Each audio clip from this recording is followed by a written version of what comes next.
The dust clouds on Hadron 7 never settled completely. Wind howled through the broken structures where miners once lived and worked.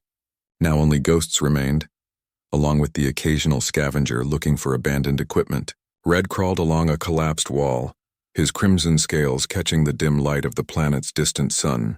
He stopped and raised one tiny claw, signaling the others to halt. Behind him, 4 more dragons took position. Blue pressed against a metal beam, her tactical visor scanning for movement. Silver perched on a higher ledge, ancient eyes watching everything. Green crouched low, eager and ready despite her youth.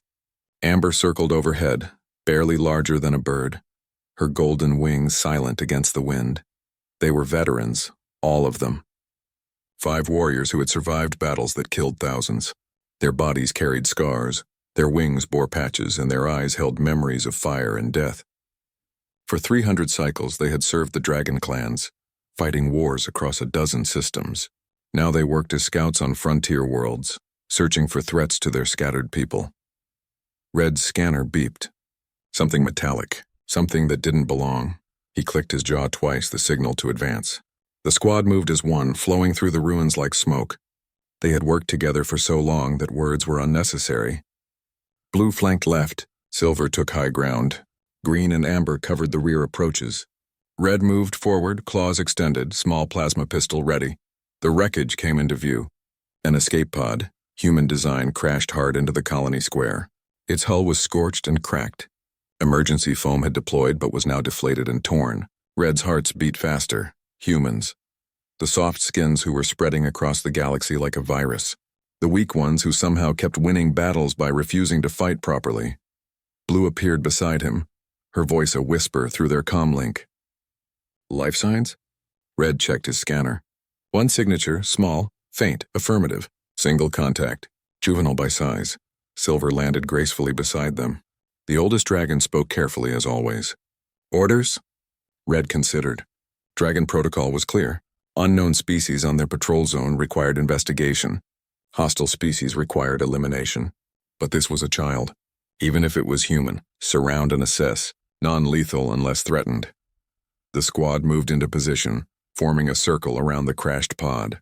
Red approached first, weapon raised but not aimed. He climbed over twisted metal and stopped at the pod's open hatch. Inside, huddled against the back wall, was a human girl.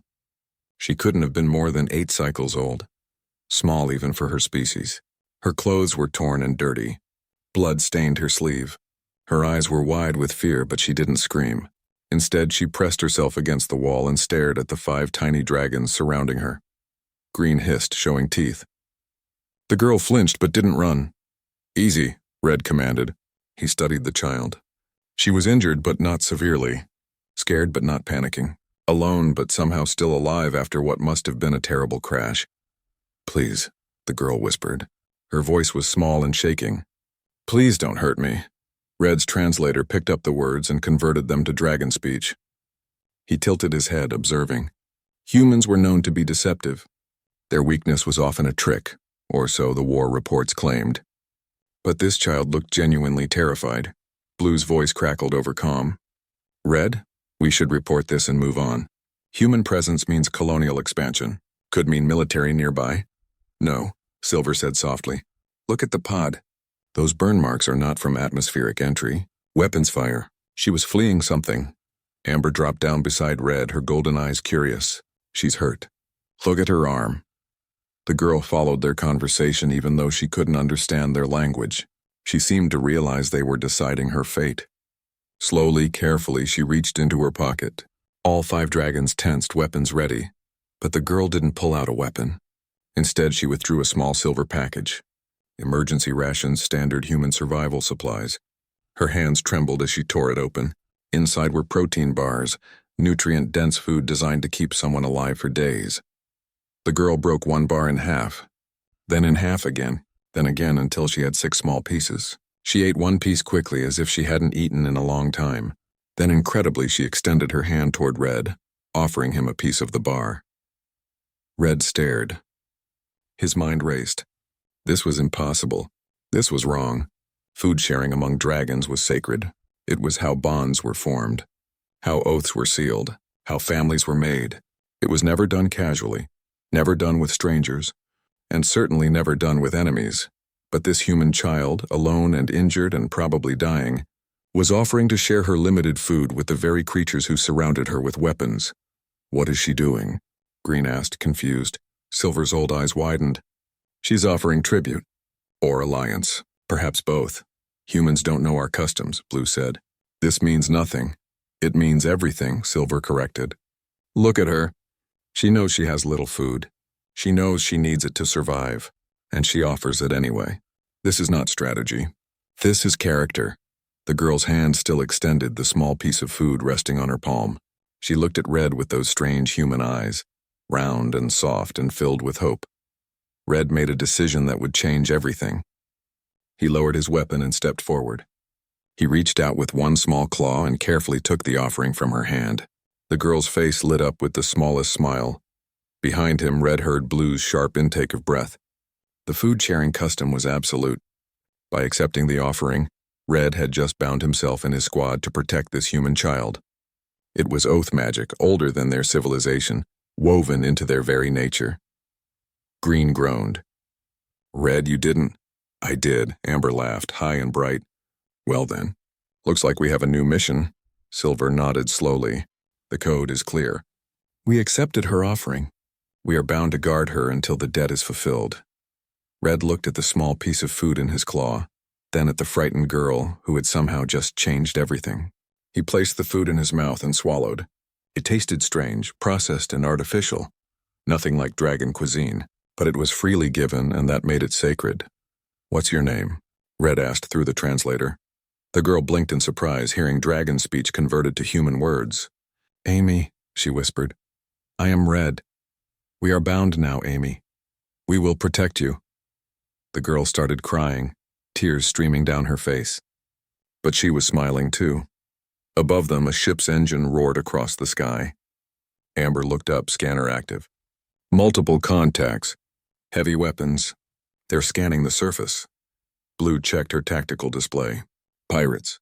Slaver configuration. They're hunting for survivors." Red looked at the crying human child, at his squad, at the darkening sky. They were 5 tiny dragons armed with weapons meant for scouting, bound by ancient oath to protect one small human from an entire pirate crew. "Defensive positions," Red commanded. "We have work to do." Night fell fast on Hadron 7, bringing cold that bit through metal and stone. Amy shivered in the shelter Red had found, an old storage room with most of its roof intact. The 5 dragons worked quickly, blocking the entrance with debris and setting up motion sensors at the approaches. They moved with military precision, each knowing their role without discussion. Green dragged a thermal blanket from the escape pod and dropped it near Amy. The young dragon's movements were rough, almost angry. "Here, humans need warmth or they die. Weak species." "Green," Red warned. "It's true," Green snapped back. "We're bound to protect something that can't even survive a cold night without equipment. What kind of evolutionary failure is that?" Amy pulled the blanket around herself, trying not to look hurt. She understood their language through the translator now, and every word cut. Silver landed beside her, moving much more gently than Green. "May I see your arm?" Silver asked. Amy hesitated, then rolled up her sleeve. The wound was deep, a gash from the crash that had bled considerably. Silver examined it with surprising knowledge, his small claws careful and precise. "This needs treatment," Silver announced. "Do you have medical supplies?" Amy nodded and reached for her survival pack. She pulled out a small white box with a Red Cross symbol. Her hands shook as she opened it. Inside were bandages, antiseptic gel, and several syringes of something the dragons couldn't identify. Blue approached, tactical visor analyzing the contents. "That clear liquid. What is it?" "Medicine," Amy said quietly. "For pain and infection. My mom showed me how to use it before." She stopped, tears threatening again. "Before the attack?" Silver prompted gently. Amy nodded. "Pirates came. Our colony ship." Everyone was running. "Mom put me in the escape pod. She said she'd follow, but..." The girl's voice broke. "The pod launched automatically. I saw the ship explode. I saw it." The dragons fell silent. Even Green looked uncomfortable. Amber settled on a broken chair, wings drooping. "I'm sorry for your loss." "We've fought humans before," Blue said suddenly. Everyone turned to look at her. 3 times. Border disputes. Territorial conflicts. Each time we expected total war. We thought humans would bring their fleets and burn our worlds. That's what warriors do. But they didn't. Silver continued the thought. Each time humans retreated. Pulled back. Offered negotiations. We thought it was cowardice. Red cleaned his plasma pistol, not looking at anyone. Our generals called humans weak. Said they had no stomach for real combat. Said they were prey species pretending to be predators. Are we prey? Amy asked, her voice steadier now. I don't know anymore, Red admitted. A prey species doesn't spread across 50 systems in 100 cycles. A prey species doesn't build ships that match ours in combat. And a prey species certainly doesn't raise children who offer food to armed strangers. Amy applied antiseptic to her wound, wincing. Silver watched with fascination. May I ask what that gel does? Kills bacteria. Helps healing, Amy explained. She looked at the dragons, seeing their own scars and patches. You're hurt too. Green especially. That cut on your wing looks bad. Green turned away. Dragons don't need human medicine. Let her try, Amber suggested. What harm could it do? Green's pride warred with practicality. Finally, she extended her wing. The membrane had a long tear, partially healed but infected. Amy approached carefully and applied some antiseptic. Green flinched but held still. This might help, Amy said, applying a thin bandage that sealed the wound. Within seconds, Green's expression changed from hostility to surprise. The pain. It's less. Blue's visor scanned the treated wing. Inflammation decreasing. Infection markers dropping. How is this possible? Our biology is completely different from humans. Silver's old eyes widened with understanding, unless it isn't as different as we thought. Amy finished treating Green and looked at the other dragons. Anyone else hurt? One by one they came forward. Amber had a cracked scale that Amy cleaned and sealed. Blue had an old burn that was bothering her, which Amy treated with a cooling gel.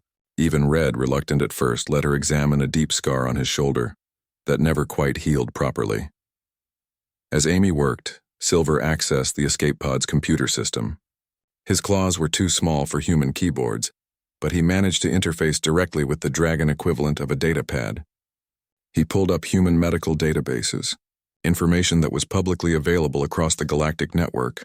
What he found made him go very still. Red, you need to see this. Red moved to Silver's side, reading the data. His eyes widened. Blue joined them, her tactical mind immediately grasping the implications. This can't be right, Blue whispered.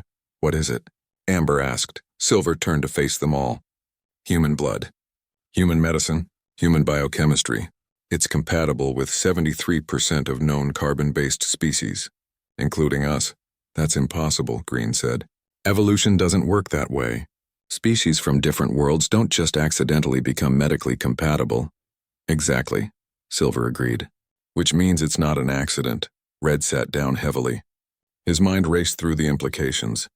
The wars. When we fought humans and they retreated. They weren't being cowardly. They were being strategic, Blue finished. They didn't want to destroy potential allies. They were thinking long-term. Amy listened to this conversation, confused. I don't understand, Silver turned to her. Amy, do you know why humans explore so much? Why your people spread so far so fast? To find new friends, Amy said simply. That's what my teacher said. We're looking for friends in the stars. The words hung in the air like a revelation. Green laughed, but it was a bitter sound. Friends, we thought you were conquerors. We prepared for invasion, and all along you just wanted friends.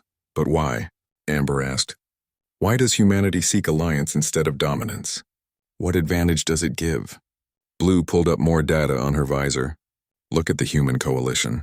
37 species working together, shared technology, mutual defense, combined resources. They're not building an empire. They're building a network. A web, Red said softly, with humans at the center. Not as rulers, but as connectors. They make everyone stronger, including themselves. A loud beeping interrupted the conversation. Blue's motion sensors had detected something. Multiple somethings. She pulled up the feed and her scales went pale. Ground team. Pirates, 20 individuals, heavy weapons, tracking equipment.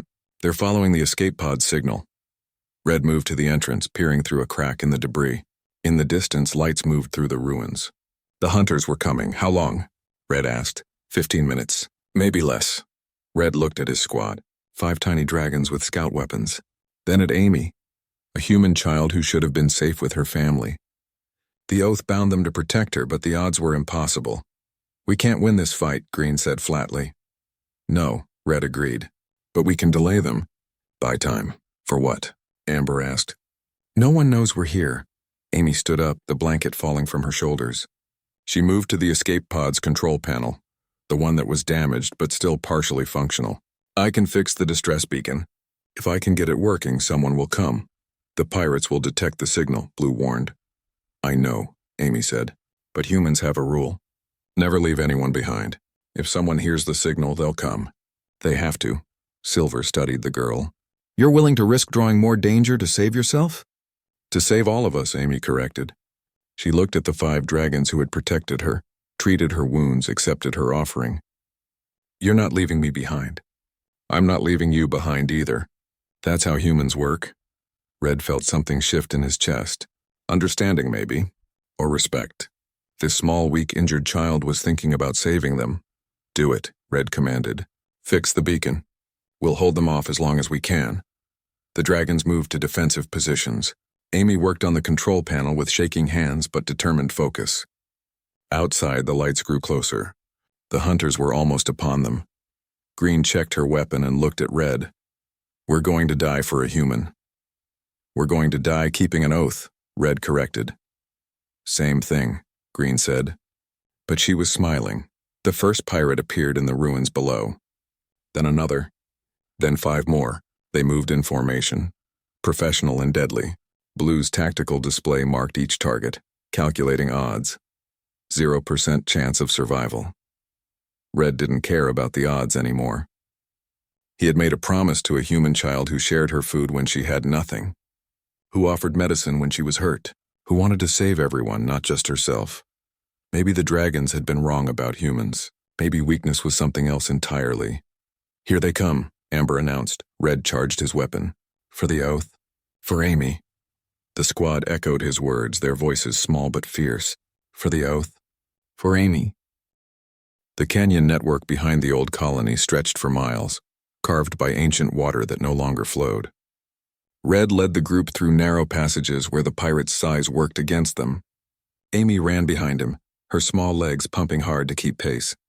The 5 dragons flew in formation, covering their retreat with precision born from decades of combat. Behind them, weapons fire scorched stone and metal. The pirates were insectoid creatures, each standing 7 feet tall with 4 arms and compound eyes that saw in multiple spectrums. Their armor was military grade, their weapons designed for hunting sentient prey. They had numbers, technology, and experience, but they didn't have dragon veterans. Blue dropped back, placing microcharges on the canyon walls as they passed. She worked with practiced speed, her small size letting her reach places the pirates couldn't see. When the enemy rushed through the passage, she detonated the charges. Rock collapsed, crushing 2 pirates and blocking the path. "That'll buy us 3 minutes," Blue reported, already flying to catch up. "Not enough," Green panted. Her wing was hurting again despite Amy's treatment. The exertion was reopening the wound. "We need to find a defensive position." Amber scouted ahead, her golden form darting through shadows. Their old medical facility. Partial roof, narrow approaches, high windows for cover. "Move," Red commanded. They reached the building just as the pirates cleared the rubble. The facility was exactly what they needed. A compact structure with good sightlines. Red positioned everyone quickly. Blue took the high position with her sniper set up. Amber watched the back entrance. Silver stood with Amy, ready to move her if the position was compromised. Green, despite her injury, took point at the main door. Amy worked frantically on the beacon using parts from her escape pod kit and scavenged equipment from the medical facility. Her hands moved with surprising skill for someone so young. Almost there. Just need to boost the signal. A pirate appeared at the canyon entrance. Blue's shot took it down before it could alert the others. Clean, professional, lethal. "Contact down," Blue reported. "But they know our general location now." More pirates emerged, moving in tactical formation. They had shields, heavy weapons, and patience. They weren't rushing in. They were setting up a siege, Red calculated quickly. The dragons could hold for maybe an hour, 2 if they were lucky. But eventually the ammunition would run out. Eventually the pirates would overrun them. Eventually they would die. and Amy would be captured. The thought made his blood burn. She was his charge now, bound by oath and honor. Failure was not acceptable. Amy's status on that beacon? 2 minutes. I need to connect the power cell, but it's damaged. I'm trying to reroute. An explosion rocked the building. The pirates were using grenades now, testing their defenses. Green fired back, her plasma pistol dropping a pirate that got too close. They're getting brave. Let them come, Green snarled. Every step forward is one step closer to my teeth. Despite the situation, Red felt pride. His squad was performing perfectly, each dragon in exactly the right position. Each movement precise and professional. They were outnumbered 20-5, outgunned by factors of 10, and they were still making the pirates pay for every inch. Another explosion. Closer this time. The pirates were advancing under cover of their grenades. Blue took down 3 more, but for each that fell, others moved forward. The net was tightening. Red, Silver said quietly. I calculate 7 minutes until they breach our position. Then we fight for 7 minutes. Amy suddenly stood up, holding the beacon. It's done, but I need to get it outside. The signal won't penetrate the roof. Absolutely not, Red said. You stay in cover, but nobody will hear it in here. Green looked back at them, her young face fierce. I'll take it. I'm fastest. Your wing is injured, Blue pointed out. I don't need 2 wings to fly fast. I need one in attitude. Green grabbed the beacon in her claws. Besides, someone has to show these bugs what a real warrior looks like. Before Red could stop her, Green launched through a window. She flew erratic, dodging weapons fire through sheer instinct and stubbornness. Pirates turned their weapons on her, tracking the small golden target. Rounds cracked through the air, missing by inches. Green reached a high outcropping and placed the beacon. She activated it and the device began broadcasting. A powerful signal that would reach any ship within 3 star systems. Then a plasma round caught her directly in the chest. Green fell, tumbling through the air like a broken toy. She hit the ground hard and didn't move. Green, Amber screamed, launching from her position. Amber, no! Red commanded, but it was too late. Amber dove for her squad mate, heedless of the danger. Weapons fire followed her path. She reached Green, grabbed her with all her strength and tried to lift, but Green was unconscious, dead weight. Amber wasn't strong enough to carry her. A pirate raised its weapon, aimed directly at both dragons. The shot was clear. Perfect. Fatal. Amy ran. She burst from the building before anyone could stop her, running directly into the line of fire. She threw herself over both dragons, her body covering them completely. The pirate hesitated just for a second, confused by the human child's suicidal action. That second was enough. Red and Blue fired simultaneously, dropping the pirate. Silver grabbed a piece of reflective metal from the medical facility, angling it to catch the planet's dim sun. The light reflected directly into the compound eyes of 3 more pirates, blinding them temporarily. Cover, Amy, Red roared. The dragons moved as one. Blue rained fire from above. Amber, freed from Green's weight by Amy's support, grabbed a fallen pirate's weapon and used it despite her small size. Silver continued using light as a weapon, coordinating with Blue's shots to create perfect confusion. Red charged directly into the pirate line, his small body a blur of crimson fury. He targeted joints in armor, weak points in shields, anything that would slow them down. He wasn't trying to win. He was trying to buy seconds. Amy dragged Green back toward the building, the unconscious dragon bleeding badly. The girl moved with desperate strength, tears streaming down her face but her jaw set with determination. Please don't die, Amy whispered to Green. Please. A pirate broke through the defense line, heading straight for Amy. Silver intercepted, his ancient body slamming into the massive insectoid creature. It was like a sparrow attacking a hawk, absurd and impossible. The pirate swatted at him, its huge claw connecting. Silver hit the ground hard. Blue saw her oldest friend fall and something in her broke. The tactical specialist, the careful one, the dragon who always thought 3 steps ahead, abandoned her position and dove directly into the enemy. Her wings blazed with fury as she fired at point-blank range, taking down pirates with ruthless efficiency. Amber joined her, the 2 dragons fighting back-to-back in the middle of the enemy formation. They were going to die, they all knew it, but they were going to make the pirates remember this day. Red reached Amy and Green, helping drag them to cover. Green's breathing was shallow, her chest wound critical. Stay with us, Green, that's an order. Green's eyes flickered open. Did the beacon work? Yes, Amy said, her hands pressing against Green's wound, trying to stop the bleeding. Help is coming. You did it. Good, Green whispered. Weak species and tiny dragons. We showed them, didn't we? You showed them, Amy said, crying openly now. You're the bravest thing I've ever seen. Green's eyes closed again. Her breathing became weaker. Amy looked at her medical kit, thinking frantically. Blood loss, critical trauma. Green needed more than bandages. She needed a transfusion. She needed surgery. She needed things Amy couldn't provide. Unless Amy pulled out one of the syringes from her kit, the one her mother had shown her. Emergency blood expansion formula, designed to work with multiple species due to human biochemical compatibility. She had never used it before. Didn't know if it would work on dragons, but Green was dying. Amy stabbed the syringe into Green's chest, depressing the plunger. The formula entered Green's bloodstream, spreading quickly. For a terrible moment, nothing happened. Then Green gasped, her eyes flying open. Color returned to her scales. Her breathing steadied. What did you do? Green asked weakly. Human medicine, Amy said, relief flooding through her. We're compatible. Remember? A shadow fell over them. Red looked up to see a massive pirate standing above, all four arms holding weapons. The creature's compound eyes reflected no mercy. It aimed at Amy. Red stepped in front of the girl, knowing his small body would do nothing to stop the blast. But he didn't care. This was his oath. This was his honor. The pirate's finger tightened on the trigger. Then the sky exploded with light. A human ship, massive and fast, dropped from orbit with impossible speed. Its weapons lit up the canyon, targeting the pirates with precision strikes. In seconds, the pirate formation was shattered, survivors scattering in retreat.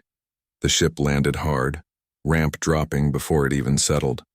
Human soldiers poured out, wearing armor and carrying weapons that made the pirates' gear look like toys.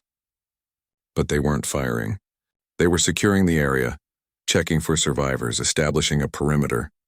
A woman in a captain's uniform ran toward them, medics following. She stopped when she saw the scene. One human girl, covered in blood and dirt, protecting 5 tiny dragons. The dragons battered and injured, but still forming a defensive circle around the child. The captain raised her hand slowly, showing she was unarmed. I'm Captain Laura. We received your distress signal.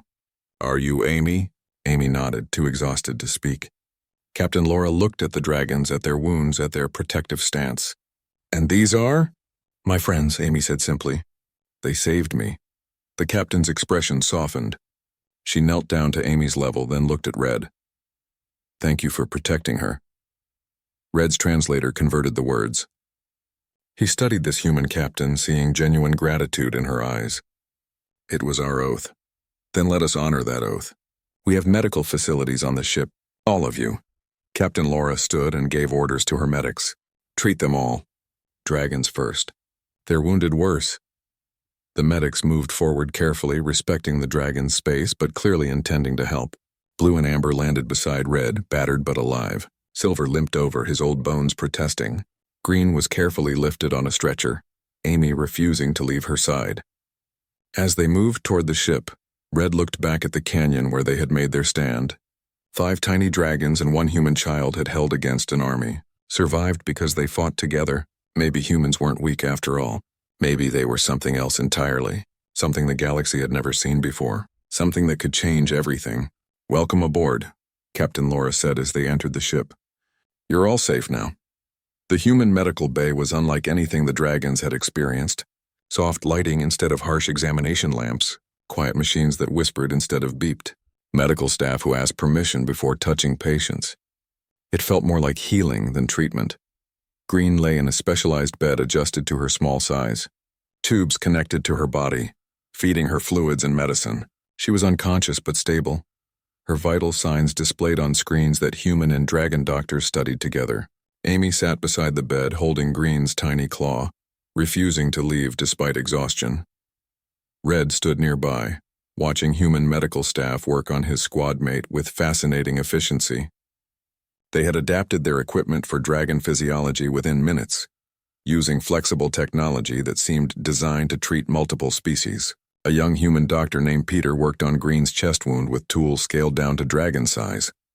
The trauma was severe, Peter explained, speaking to Red through the translator. The plasma burn went deep, but your friend here, he nodded at Amy, probably saved her life with that emergency injection. The blood expansion formula, Red said. It worked on Green despite different biology. More than worked. It was perfect. Peter pulled up test results on a screen. Look at this. Human biochemical markers, dragon cellular structure, complete compatibility. The formula integrated with her system like it was designed specifically for dragons. Blue entered the medical bay, her tactical visor now being examined by a fascinated human engineer in the adjacent lab. She had agreed to let them study it, curious about their technology in return. Red, you need to see what I found. She led him to a terminal where she had accessed the ship's database. Files scrolled past. Medical research from dozens of human colonies and stations. I've been reading human medical journals. Everything available on their public networks. Red, this isn't coincidence. Human compatibility with other species is fundamental to their biology. Silver appeared beside them, moving slowly but recovering well. The old dragon's injuries had been treated with the same care as Green's, though he had insisted on walking to the medical bay rather than being carried. What have you learned? Blue pulled up a genetic chart. Human DNA contains sequences that don't appear in any other Earth species. Sequences that serve no purpose for human survival on their homeworld. But these same sequences allow their biochemistry to interact with 73% of known carbon-based life. Genetic engineering, Red said, understanding dawning. Humans were modified. Long ago, Silver agreed. Before they reached space, before they had the technology to do it themselves. A voice interrupted them. Captain Laura entered the medical bay, accompanied by a man in civilian clothes who carried data pads and wore the expression of someone who studied mysteries for a living. Forgive the interruption. This is Dr. Paul Hayes, xenobiologist. He specializes in cross-species compatibility. Paul bowed slightly to the dragons, respecting their dignity despite their size. I couldn't help overhearing your conversation.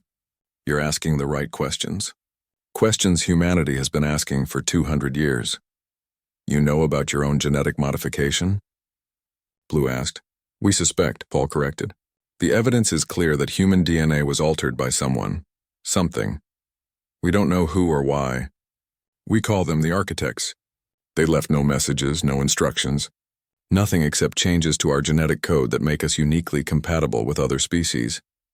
Amber flew down from a perch near Green's bed, where she had been keeping watch. Why would anyone do that? What purpose does it serve? Paul smiled sadly. That's the question we've been trying to answer. Some scientists think the architects wanted to create a bridge species, something that could unite different forms of life. Others think we're an experiment. A test to see if biological compatibility could overcome evolutionary differences. And what do you think? Red asked. I think we were given a gift, Paul said quietly. Or maybe a responsibility. Humans can donate blood to species we've never met. Our medicine works on biology completely different from our own. Our bodies produce compounds that help others heal. We're not conquerors, Commander Red, we're connectors. Captain Laura stepped forward. Which brings us to a difficult topic. Red, your people and mine have been enemies. 3 separate conflicts. Hundreds dead on both sides. When my crew identified your military markings, there was discussion about whether to bring you aboard. Red's scales stiffened. Are we prisoners? No, Laura said firmly. You're patients. And more than that. You saved a human child at great personal risk. That matters more than old grudges. She paused, choosing her words carefully. But I need to understand. Why did you protect Amy? Your orders surely didn't include helping enemy civilians. Red looked at Amy, still holding Green's claw, still refusing to rest. She offered us food. In dragon culture, sharing food is sacred. It creates bonds, obligations we couldn't refuse without dishonor. She didn't know that, Laura pointed out. No, Red agreed. She just saw strangers and offered what little she had. No calculation. No strategy. Just kindness. Silver spoke up, his old voice carrying weight. Captain, may I ask you a question? In your conflicts with the dragon clans, why did humanity always retreat? Your ships matched ours. Your weapons were equal. You could have pressed the advantage. Why didn't you? Laura considered the question seriously. Because war should be the last option, not the first. Because every species we destroy is knowledge lost, culture erased, potential allies eliminated. Because we believe everyone deserves a chance to choose peace. Even dragons, Amber asked. Even after we killed your people? Even then, Laura confirmed. We're explorers, not exterminators. The galaxy is big enough for everyone. Blue's analytical mind worked through the implications. This philosophy. It's not weakness. It's long-term strategy. You make allies instead of enemies. Build networks instead of empires. Preserve species instead of eliminating them. It's who we are, Paul added. Maybe because of the architect's changes. Maybe despite them. Humans bond easily with other species. We get attached, we care. It makes us vulnerable sometimes, but it also makes us strong in ways that pure military might never could. A monitor beeped. Green's vital signs were improving steadily.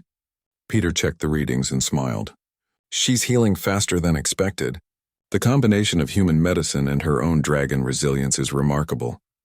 Amy's head had drooped, exhaustion finally overwhelming her. She slumped in her chair, still holding Green's claw, fast asleep. Laura gently covered her with a blanket, her expression maternal. She hasn't left Green's side in 8 hours, Laura said softly. We tried to get her to sleep in proper quarters. She refused. Red felt something shift in his understanding of humans. This wasn't manipulation, wasn't strategy. Amy genuinely cared about Green, a dragon she had just met, a member of a species that had fought against humans. She cared because that was simply how humans operated. Captain, Red said slowly, I need to ask a favor. Name it. When my squad is recovered, don't send us back to the dragon clans immediately. Let us stay. Let us observe. Learn. We need to understand what humanity really is. Laura studied him carefully. You realize your people might consider that treason. They might. But I've seen something today that changes everything. My people think humans are weak. Think your compassion is a flaw. They're wrong. They need to know they're wrong. Silver nodded agreement. For 300 years I've fought in wars. Seen civilizations rise and fall. Never have I encountered a species like humanity. You shouldn't exist. Evolution doesn't create what you are. Yet here you are, spreading across the stars, turning enemies into friends. Not by conquest, Blue added, her tactical mind finally grasping the truth. By making yourselves necessary. By becoming the thing that connects everyone else. By being the bridge. Paul exchanged a look with Captain Laura. She thought for a long moment, then nodded. You can stay. As guests, not prisoners. Learn what you need to learn. When you're ready, we'll help you return to your people or find a new path, whatever you choose. Thank you, Red said, the words feeling inadequate. The medical bay doors opened and 2 more humans entered, pushing a cart with food. Not just human food, but carefully prepared meals sized for dragon consumption. Meat prepared the way dragons preferred it, seasoning compatible with their taste. Someone had researched dragon cuisine and replicated it. Thought you might be hungry, one of the humans said, smiling. The 5 dragons stared at the offering. This wasn't standard practice. This was thoughtfulness, care, recognition of their needs and preferences. It was the human version of Amy's food sharing, scaled up to a crew's actions. Red took a piece of the meat and ate slowly. It was perfect. Whoever had prepared this understood dragon culture, respected it, honored it. This is what you do, isn't it? Red said to Captain Laura. You learn about other species. Understand them. Adapt to them. Make them feel valued. It's basic respect, Laura said simply. How can we expect cooperation if we don't respect differences? Amber laughed, a sound of wonder rather than humor. Do you know what the Dragon High Council calls humanity? The soft ones, the weak ones, the ones who will fall when real warriors come. And what will you tell them? Laura asked. Amber looked at Amy sleeping beside Green's bed.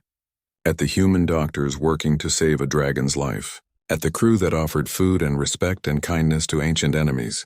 That we were fools. That the greatest warriors aren't the ones who destroy everything. They're the ones who save everyone. Green's eyes fluttered open. She looked around in confusion, seeing the medical bay, the humans, her squad. Did we die? Is this the ancestor realm? No, Amy said, suddenly awake and smiling. You're alive. We all are. Green focused on Amy's face. You saved me. Why? I called your species weak.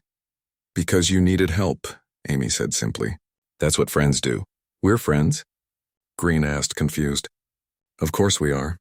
You protected me. I protected you. That's how it works.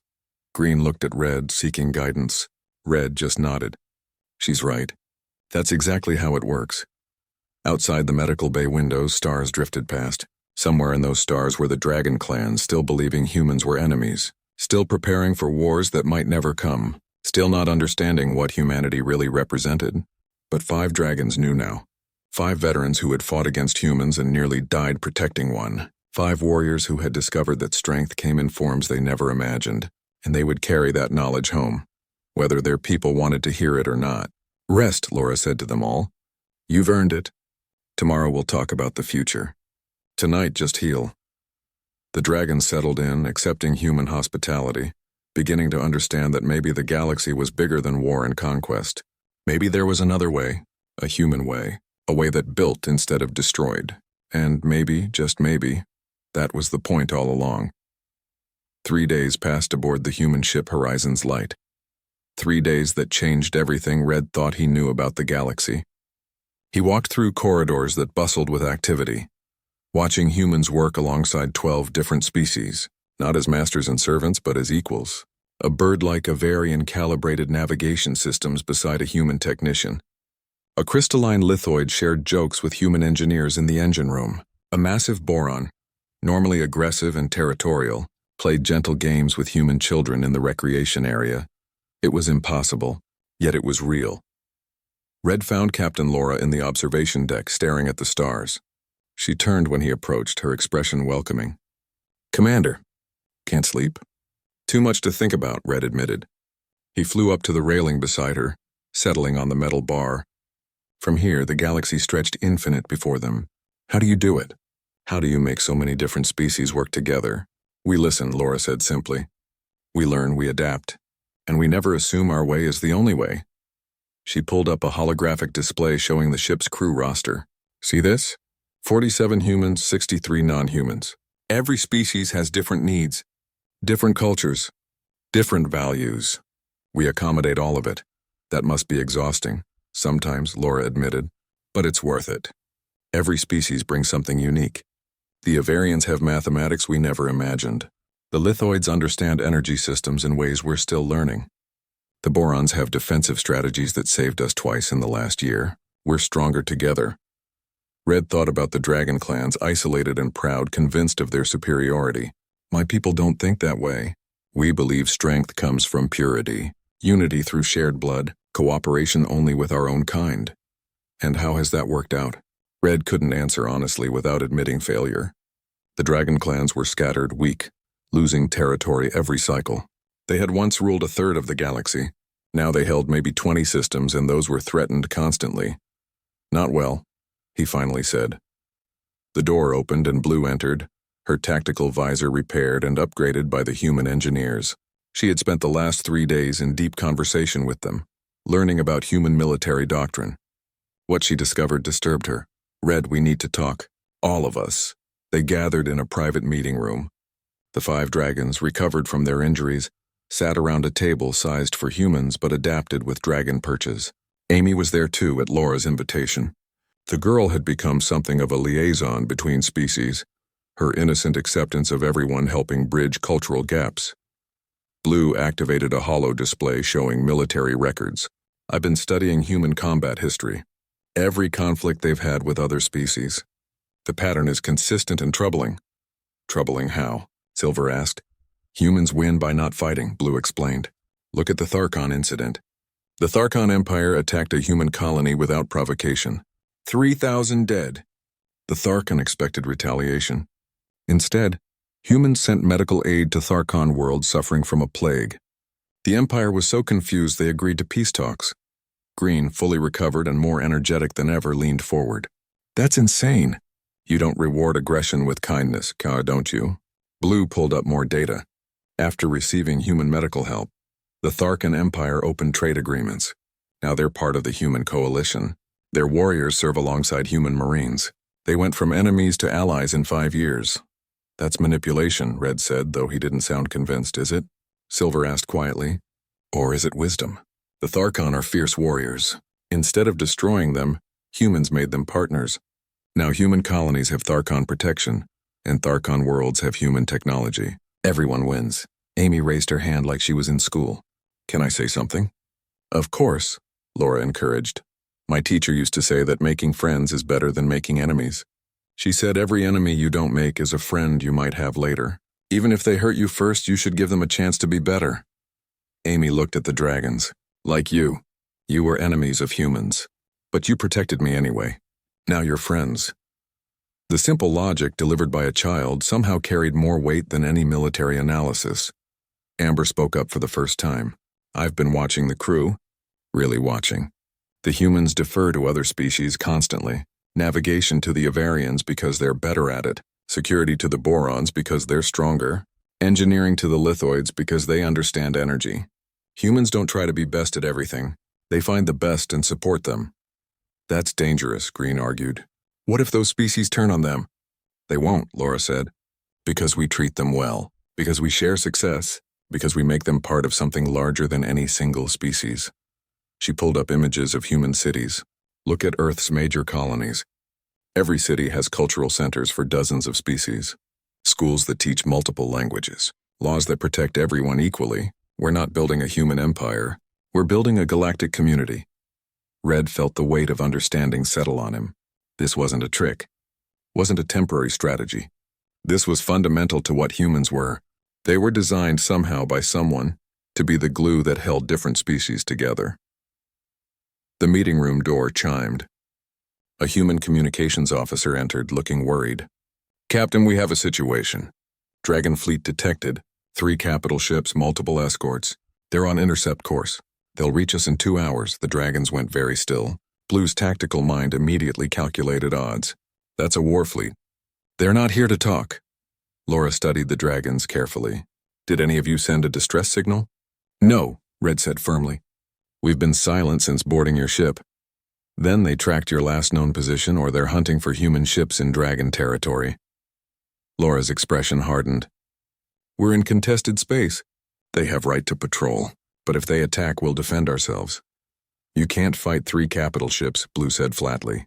This is a science vessel with light weapons. You'll be destroyed? Maybe, Laura agreed. But we won't fire first. Maybe we can talk. Dragons don't talk to soft skins, Green said bitterly. They'll see your restraint as weakness. Red stood on his perch, feeling the weight of decision. Unless they see us first. Unless they hear from their own warriors that humans aren't what they think. You'd testify against your own people? Laura asked. I'd testify for truth, Red corrected. My people are wrong about humans. That wrong thinking is killing us. Someone has to say it. Silver nodded slowly. I'm old enough to remember when dragon clans controlled hundreds of systems. We were powerful because we were united. Now we're fragmented because we refuse to work with anyone different. The humans understand something we forgot. What's that? Amy asked. That strength doesn't come from being pure. It comes from being connected. The 2 hours passed like minutes. The dragons spent the time preparing their testimony, gathering evidence, practicing what they would say. Amy helped, asking questions that made them think deeper about their experiences. When the dragon fleet appeared on sensors, it was terrifying. The capital ships were massive, ancient vessels covered in weapons and armor. They moved with predatory grace, clearly designed for war. The escort fighters swarmed around them like angry insects. Laura opened a communication channel. Her voice carried calm authority. This is Captain Laura of the human vessel Horizon's Light. We are on a peaceful research mission. We have dragon citizens aboard who request audience with your command. The response was delayed, then harsh. A dragon commander appeared on screen, scales black as space, eyes burning with suspicion. I am Commander Frost of the 3rd Claw Fleet. You have dragon warriors aboard? Prisoners? Guests, Laura corrected. Veterans who saved a human child. They wish to speak with you. Put them on. Red stepped forward, aware that his next words would either open minds or start a battle. Commander Frost, I am Red, Scout Veteran, 300 cycles of service. I stand before you voluntarily aboard a human vessel. I have information that will change everything our people believe. Frost's expression twisted with rage. Traitor. You stand with soft skins. With our enemies. I stand with truth, Red said firmly. Commander, have you ever actually met a human? Spoken with them? Understood their culture? I don't need to meet prey to know what they are. Then you're ignorant, Red said, letting anger color his words. And ignorance is killing our people. The communication channel crackled with tension. Frost's claws extended, a sign of barely controlled fury. You dare insult me? I dare tell you truth you refuse to hear. Humans aren't our enemies. They never were. We made them enemies because we were afraid. Afraid? Frost laughed harshly. Dragons fear nothing. Then prove it, Red challenged. Come aboard this ship. See what I've seen. Meet a human child who gave her food to strangers. See dragons and humans working together. If after all that you still believe humans are weak, you can destroy this ship and I'll die with them gladly.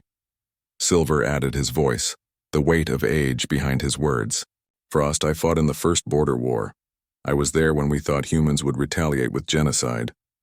They didn't. They offered peace. We called it weakness. I call it wisdom now. Blue pulled up tactical displays. Commander, I've studied human military doctrine extensively. They win by making allies, not corpses. Every species they've fought is now their partner. The Tharkon, the Viridians, the Korthax, all of them. Because humans are manipulators, Frost spat. Because humans are builders, Blue corrected. They build networks, communities, civilizations. While we've been isolating ourselves, they've been connecting the galaxy. Which strategy is working better? Green spoke next, her young voice carrying unexpected weight. I called humans weak. Then one human child threw her body over mine to save my life. Took weapons fire meant for me. That's not weakness. That's courage beyond anything I've ever seen in dragon ranks. Amber finished the testimony. Commander, the galaxy is changing. Species that adapt will survive. Species that don't will become extinct. Humans are offering us a chance to be part of something greater. Are we too proud to take it? Silence filled the communication channel. Frost's expression was unreadable, but his claws had retracted. You're all traitors. All of you. We're all tired of losing, Red said quietly. Our people are scattered, weak, dying. We can keep blaming humans for that, or we can admit the truth. We did this to ourselves by refusing to change. Amy suddenly stepped forward, her small form appearing on the screen. Mr. Dragon Commander? I'm Amy. I'm the human they saved. I was scared and alone, and they protected me even though I was their enemy. They got hurt because of me. One of them almost died. But they never left me. That's what real warriors do. They protect people who need protecting. Frost stared at the human child, and something in his expression shifted. How old are you? 8, Amy said. And you're not afraid of me? Of my weapons? My fleet? Should I be? Amy asked innocently. Red says dragons value honor. Honorable people don't hurt kids. The logic was simple, childish, undeniable. Frost closed his eyes, struggling with something internal. When he opened them, the rage had diminished. Captain Laura, permission to dock with your vessel. I'll come alone, unarmed. I want to see this with my own eyes. Laura didn't hesitate.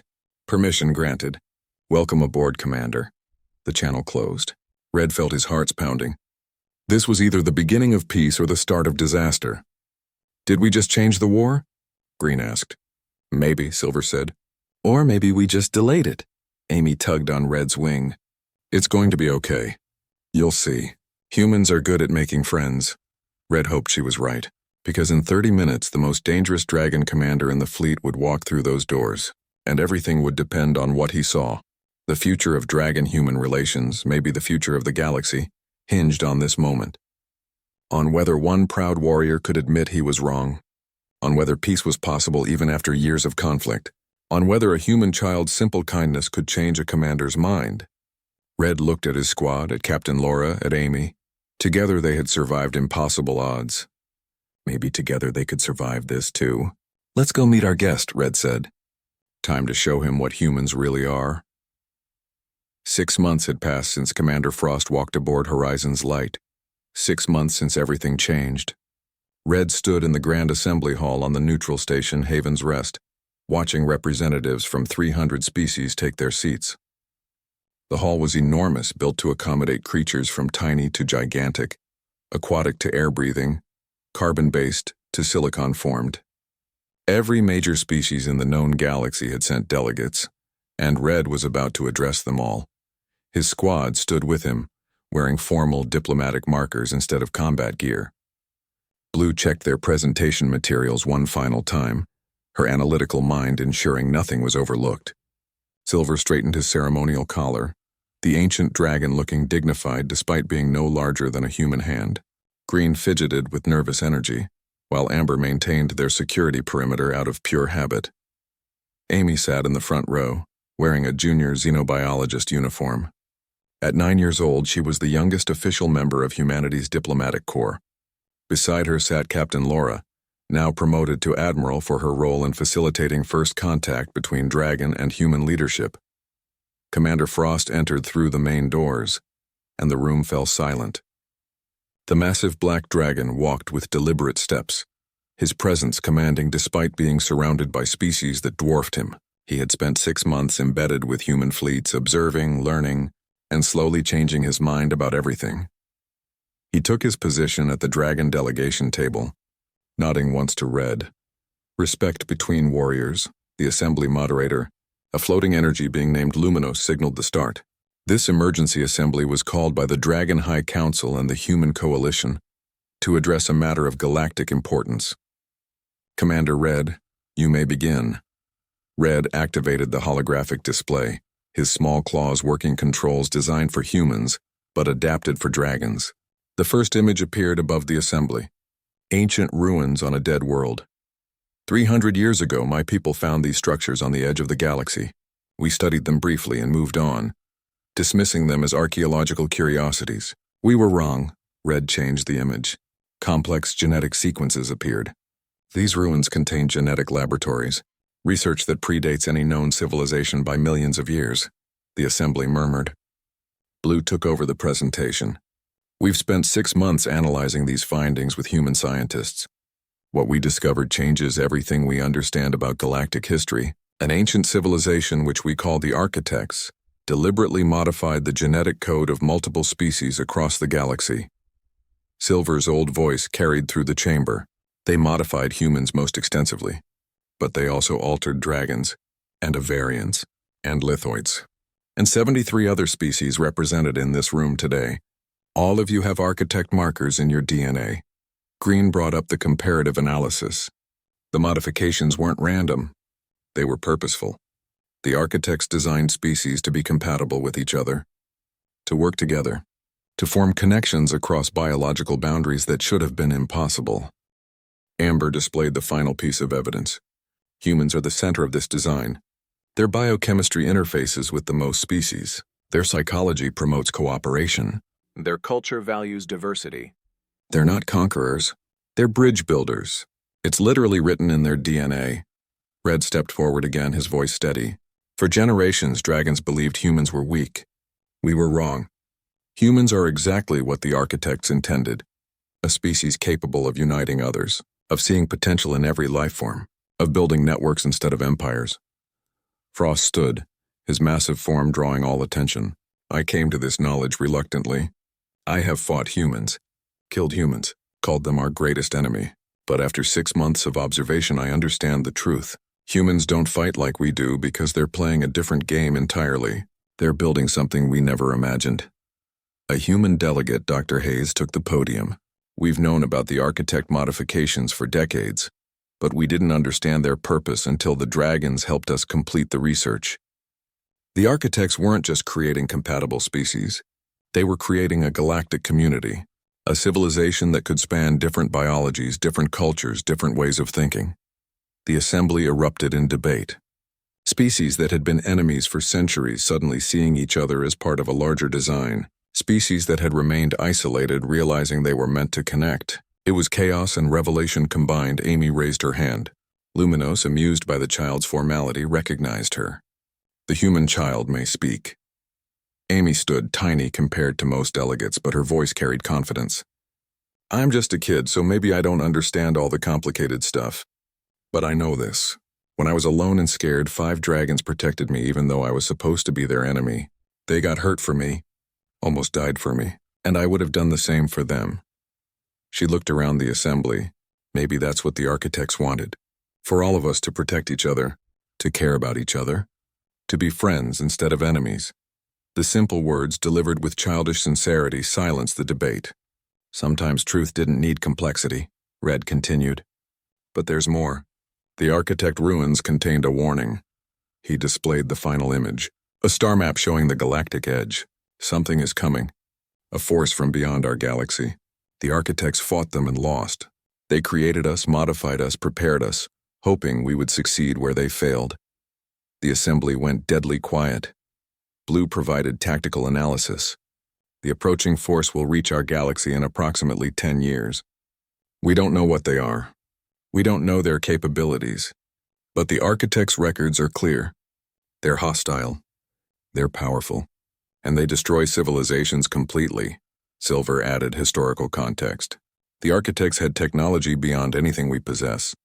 They spanned multiple galaxies. They could manipulate space and time. And they lost. What chance do we have? We have what they didn't, Frost said, his voice resonating through the chamber. We have unity. The architects were a single species, no matter how advanced. We are hundreds of species, each bringing unique strengths. Humans show us how to connect those strengths. Dragons provide warrior tradition. Avarians bring mathematics. Lithoids understand energy. Every species has something critical to offer. Admiral Laura stood. The human coalition proposes a new alliance. Not human-led, but human-facilitated. We call it the Galactic Union. Every species equal. Every culture respected. Every strength utilized. We build a defense that spans all our capabilities. And if we refuse? An insectoid delegate asked. If we maintain our independence? Then we die separately, Red said bluntly. The architects created us to work together. They gave us the genetic ability, the psychological drive, the cultural frameworks. But they couldn't force us. That choice remains ours. Unite and possibly survive, or remain divided and certainly perish. The debate lasted for hours. Species argued about sovereignty, about historical grudges, about cultural differences. But slowly, inexorably, the reality settled in. The galaxy had 10 years to prepare for an enemy that had defeated a civilization far more advanced than anything current species could imagine. The vote was called.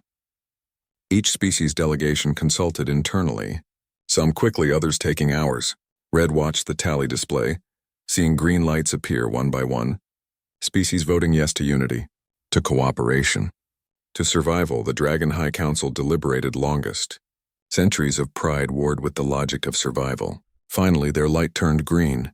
300 species, 300 yes votes. The Galactic Union was born. The assembly hall erupted in noise.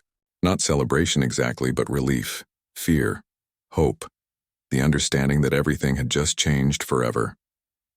Red looked at his squad. 5 tiny dragons who had started this by protecting one human child. They had sparked a revolution without meaning to, just by showing that cooperation was possible, that ancient enemies could become allies, that bridges could be built between the most different species. Amy ran to them, hugging each dragon gently. You did it. You changed everything. We started it, Red corrected. But this is just the beginning. Admiral Laura approached, her expression serious. The Union will need military commanders. Dragons and humans working together. Red, would you consider leading a joint special operations force? What kind of operations? Red asked. Exploration? First contact peacekeeping, preparing defenses? Laura smiled. Everything you're already good at, just on a larger scale. Red looked at his squad. Blue nodded immediately, tactical mind already planning. Silver smiled, old eyes seeing the adventure ahead. Green bounced with excitement, eager for new challenges. Amber spread her wings, ready to scout unknown territory. We accept, Red said. On one condition, name it, Amy comes with us. As junior xenobiologist and officially as the member of our squad who keeps us honest. Amy's eyes went wide. Really, I can come? If your guardians approve, Laura said carefully. It won't be completely safe. Nothing worth doing is completely safe, Amy replied, sounding far older than 9. And someone needs to make sure these dragons don't forget about making friends instead of enemies. Frost approached, his massive form towering over them all. I've been given command of the Dragon Third Fleet. I'm authorized to offer military support to the Union. But I want a human liaison aboard my flagship. Someone who can help us learn this new way of operating. I volunteer, said a voice. Dr. Hayes stepped forward. I want to study dragon culture. Learn how to help other species adapt. Make sure we don't lose what makes each species unique while building unity. Accepted, Frost said. Then surprisingly, he lowered his head to Amy.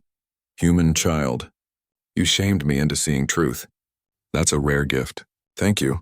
Amy, never one for formality, patted his huge snout. You're welcome, Mr. Frost. I knew you'd figure it out. The assembly began to disperse, delegates returning to their homeworlds with news that would change their societies forever. But a core group remained. Humans, dragons, Avarians, lithoids, and dozens of other species forming working groups, planning defense strategies, sharing technology, building the foundation of something unprecedented. Red stood with Admiral Laura watching the cooperation begin. Do you think we can do it? Unite 300 species in 10 years? Build defenses strong enough to face what's coming? Honestly, I don't know, Laura admitted. The architects had millions of years and still lost. We have a decade. The odds are terrible, but we have something the architects didn't. We have humans to connect us, dragons to lead our warriors, Avarians to calculate our strategies. Every species bringing their unique strength. Maybe that's enough. Maybe that's what the architects hoped for when they modified our ancestors. Not that any one species would be strong enough alone, but that together we might achieve what they couldn't. Red thought about the last 6 months, about protecting Amy, about learning to trust humans, about watching Frost change from enemy to ally, about this assembly where species voted for unity despite centuries of conflict.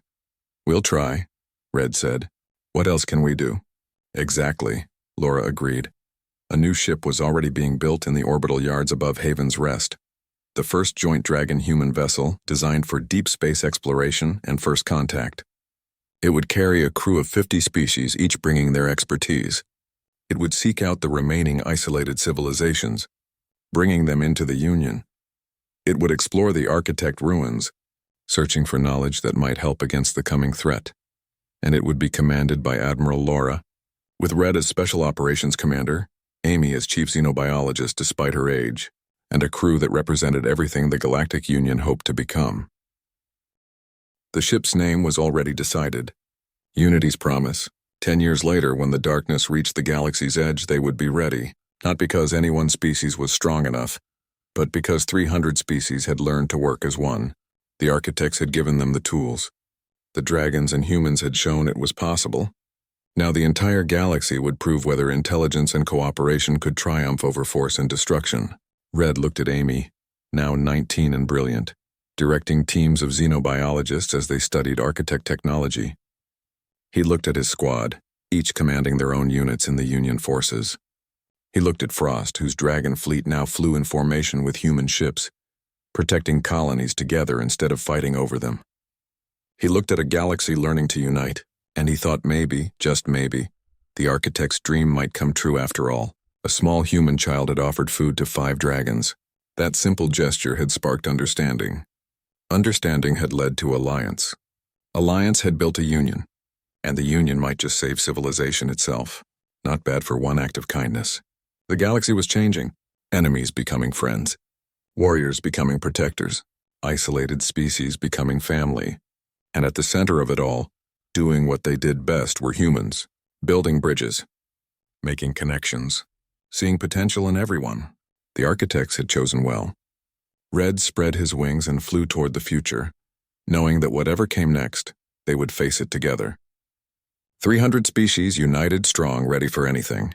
The galaxy would endure, not because they were the strongest or the smartest or the most advanced, but because they had learned what the architects tried to teach them across millions of years and countless modifications, that together anything was possible, that every species deserved a chance, that the greatest strength was not in domination but in connection, and that sometimes the smallest gesture could change everything.